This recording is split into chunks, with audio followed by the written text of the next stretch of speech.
අවුරුදු 5කට පස්සේ වාහන වෙනද අපිට විවෘත කරා. මට මතකයි මෙතන බොහෝ අය කිව්වා ඔහොම වාහන එන්නේ ඔහොම ගේන්න හැකියාවක් නෑ. නෑ මොකද වෙලා තියෙන්නේ? අද ඊයේ වෙනකොට LC ඕපන් කරලා තියෙනවා ඩොලර් මිලියන 1268ක වාහන සඳහා. එතකොට ඒක 2022 ආර්ථිකයට තිබු ඩොලරයට තිබු බලපෑමක් නෙමෙයි. 23 ඒ බර ආවේ නේ. 24 ඒ බර ආවේ නේ. හැබැයි අපි ඒ බර අරන් තිනවා. අපි දන්නා අපේ රටේ වාහන අවුරුදු 15 20 පැරණි වාහන තියෙනවා. දුවන්න බෑ. නඩත්තු වේදම් වැඩි. වාහන කියන්නේ කර්මාන්තයක්. ඒ නිසා රටේ ආර්ථිකයට ඒක අපි සම්බන්ධ කරගන්න ඕන. අපිට විශාල ආදායම් ප්‍රභවයක්. ඒක අපි සම්බන්ධ කරගන්න ඕන. ඩොලර් මිලියන 1260ක් මේ වෙනකොට ණයවර ලිපි නිකුත් කරලා තියෙනවා. අපි අපේක්ෂා කරනවා ඩොලර් මිලියන 1500ක් 1800ක් වගේ ප්‍රමාණකින් මේ දෙසැම්බර් වෙනකොට LC ඕපන් කරයි කියලා. හරි. හැබැයි මෙතනක් තියෙන කුමන්ත්‍රණයක් මම කියන්න ඕන.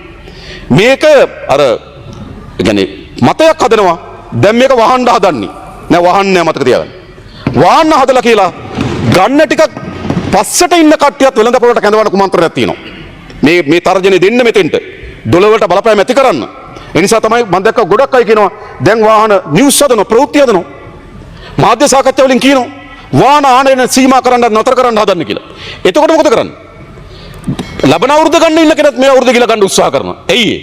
ඩොලරයට බලපෑම ඇති කරන්න. තර්ජනය ඇති කරන්න. ඒ නිසා මේ රටේ පුරවැසියන් සියලු දෙනාට කියන අපි වාහන ආනයන සීමා කරන්නේ නැහැ. මේ විවෘත කළද වෙළඳපොළ මේ විදිහටම පවත්වාගෙන යනවා. ඔබට මේ අවුරුද්ද ගන්න හැකියාවක් නැත ලබන අවුරුද්ද ගත හැකියි.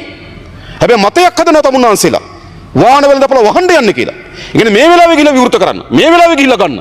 මේ තර්ජනය ඇති කරන්නේ ආර්ථිකයට. ඒ කැත වැඩේ යෙදෙන්න එපා කියලා මම කියන්නේ. ඊළඟ කියන මොකද්ද? බදු වැඩි කරයි. බදු වැඩි කරයි. අපි කවුරුත් පිළිගන්න මේ වෙලාවෙත් තියෙන බද්ද විශාලයි.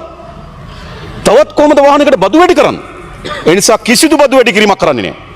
මේ විවෘත කරන වාහන වෙළඳපොළ මේ විදිහටම අඛණ්ඩව පවත්වාගෙන යෑම තමයි අපේ ආණ්ඩුවේ අපේක්ෂාව. ඩොලර් මිලියන 1800ක විතර අමතර වැය බරක් අපිට දරන්න සිදු වෙයි. හැබැයි ඒ සඳහා අපි ඩොලර් උපයා ගන්න ඕන. ආර්ථිකයක වහලා ආර්ථික කර්මාන්ත අවස්ථාවන් වහලා ආර්ථිකයක් ඉස්සරහට යන්නේ නැහැ. අපි අපේක්ෂාව තමයි උපරිම ආර්ථිකයට අවශ්‍ය නිදහස් චලනය දෙන්න ඕන. බැරියර් සීමාවන් දාලා ආර්ථිකය ගොඩ ගන්න බෑ. ඒක හරි වැටිච්ච වෙලාවක හුස්ම ගන්න. හැබැයි ගොඩනගන වෙලාවක ආර්ථිකයේ නිදහස්භාවය අපි නිර්මාණය කරන්න ඕන. ඒක අපි නිර්මාණය කරලා තියෙනවා. ඒ නිසා මම හිතන්නේ ඩොලර් සංචිත පිළිබඳ තමුන්නාන්සේලා හදන සැකය අවිශ්වාසය ඒක නිකන් සිද්ධ වෙන දෙයක් නෙවෙයි. වාහන